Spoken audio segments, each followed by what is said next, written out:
मेरे प्यारे दोस्तों, नमस्कार। दोस्तों, मुझे उम्मीद है कि आप स्वस्थ होंगे, निरोग होंगे और देश के समाज की उन्नति के लिए अपने अपने क्षेत्रों में कार्य कर रहे होंगे। दोस्तों, ये जीवन बड़ा अजीब सा है और अगर भारत के विपक्षी दलों के लिए ये बात कहें तो बात बिल्कुल सच बैठती है। बेचारे क्या क्या प्लान बनाते हैं और एक झटके में सारे प्लान चौपट हो जाते हैं। देखिए, कितने दिन तक अडानी अडानी हिंडनबर्ग रिपोर्ट पे चिल्लाते रहे। उम्मीद थी कि उनके प्रिय जो सीजीआई हैं वो अडानी को फांसी दे देंगे और अडानी की सारी कंपनियां जब्त करवा देंगे। लेकिन ऐसा कुछ नहीं हुआ और कल विपक्षी दलों की भावनाओं पर वज्रपात करते हुए माननीय सुप्रीम कोर्ट ने ये फैसला दे दिया कि अडानी ने कुछ भी गलत नहीं किया है और हिंडनबर्ग की जो रिपोर्ट थी वो टोटली बेसलेस थी, झूठी थी और अडानी के जो व्यापार में ऐसा कुछ भी नहीं है जिसे गलत कहा जा सके। अब बताइए क्या किया जाए, है? इतना ज्यादा शोर मचाया गया, इतनी मतलब जो है शोर शराबा किया गया, झूठे इल्जाम लगाए गए, बताया गया जी 20,000 करोड़ किसके हैं, 40,000 करोड़ किसके हैं। खुद नहीं बता रहे थे किसके हैं। शेल कंपनियां किसकी हैं? अरे बताओ ना, तुम्हारे पास अगर है कुछ तो तुम ही बता दो कि किसकी हैं। कम से कम जाओ सुप्रीम कोर्ट जाते।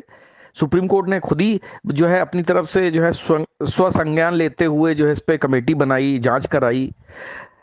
लेकिन अब क्या करें बेचारे, इतने उम्मीद से जो है सीजीआई की तारीफें करते थे और वही सीजीआई ने जो है इनके जो है लिए जो है ऐसा फैसला दे दिया कि जिस पे ना हंस पा रहे हैं ना रो पा रहे हैं।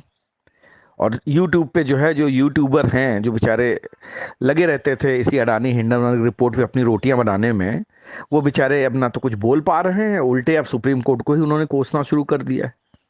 तो अभी तक सुप्रीम कोर्ट इनके लिए बहुत अच्छा था, लेकिन ऐसी जो खबरें जो आई उससे इनके लिए सुप्रीम कोर्ट जो है बड़ा खराब हो गया है। तो दोस्तों, ये वो लोग हैं थाली के बैंगन जो हर घड़ी घड़ी पलटते रहते हैं, लुढ़कते रहते हैं। लेकिन हाँ, ये विपक्ष के लिए बड़ा बुरा हुआ क्योंकि उनके हाथ से एक मुद्दा चला गया। जनता को तो वैसे ही पहले भरोसा नहीं था क्योंकि अडानी ने इतना सब कुछ होने के बावजूद ना तो अपने किसी एक कर्मचारी को निकाला, जबकि गूगल, फेसबुक, उनमें थोड़ा सा भी घाटा हुआ तो उन्होंने तुरंत 20-30 हजार कर्मचारी अपने निकाल के बाहर फेंक दिए थे। बट इतना घाटा सहने के बाद भी अडानी ने अपने किसी भी एक कर्मचारी को बाहर नहीं किया।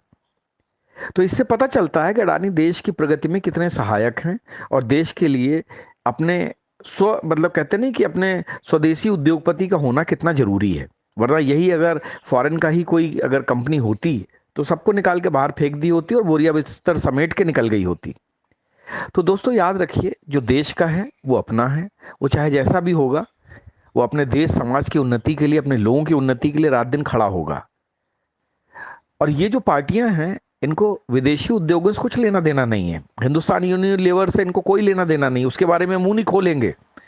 पेप्सी, थम्सअप, जो बाहरी ब्रांड हैं, उनके बारे में कभी कुछ नहीं बोलेंगे। इनको तकलीफ है सिर्फ हिंदुस्तान के उद्योगपतियों से। वैसे चंदा ये उन्हीं से लेंगे।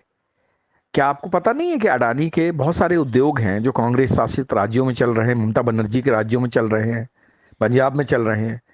उनको नहीं हटाएंगे। ये सिर्फ अडानी के ऊपर कीचड़ फेंकेंगे ताकि अडानी के नाम पर ये मोदी को और बीजेपी गवर्नमेंट को बदनाम कर सके।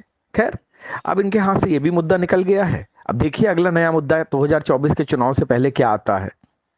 क्योंकि अभी तो ये बेचारे अपने 2000 के नोटों को समेटने में ही लगे होंगे, क्योंकि 20,000 से ज्यादा आप जो है एक साथ जमा नहीं कर सकते। और जो इकट्ठा कर करके रखे गए थे उन नोटों को अब 23 सितंबर से पहले ठिकाने लगाना भी जरूरी होगा।